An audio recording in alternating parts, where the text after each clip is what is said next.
Hello friends, இன்றைக்கி எங்கள் வீட்டில் வந்து கத்திரிக்காய் கூட்டு. வாங்க எப்படி செய்து பார்க்கலாம். கத்திரிக்காவை குட்டி குட்டியாக அரிஞ்சிக்கோங்க.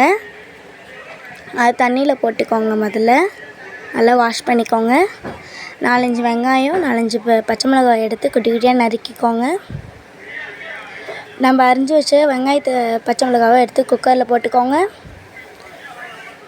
நம்ம கழுவி வச்ச கத்திரிக்காவை எடுத்து குக்கரில் போட்டுக்கோங்க. 1 கப் பருப்பு, கடலை பருப்பு, அதை எடுத்து போட்டுக்கோங்க. மிளகாய்த்தூள் 2 டீஸ்பூன் மிளகாய்த்தூள் எடுத்து போட்டுக்கோங்க. 2 டீஸ்பூன் மிளகாய்த்தூள் போட்டுக்கோங்க. 2 டீஸ்பூன் உப்பு.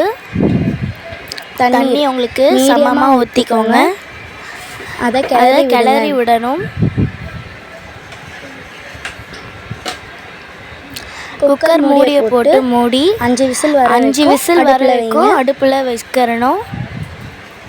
5 விசில் வந்தோடனே கீழே இறக்கி விடணும். 2 டீஸ்பூன் கடுகு, 2 டீஸ்பூன் கடுகு, பூண்டு, காய்ந்த மிளகாய் உங்கள் அளவுக்கு போட்டுக்கோங்க. அப்புறம் கருவேப்பிலை போட்டுக்கோங்க. நம்ம செஞ்சு வச்ச அந்த கத்திரிக்காய் கூட்டை எடுத்து அதில் போட்டு நல்லா கிளறி விடுங்க. அப்புறம் கடைசியாக கொத்தமல்லி போட்டு கொஞ்ச நேரம் கிளறி விட்டு அப்புறம் இறக்கிடுங்க.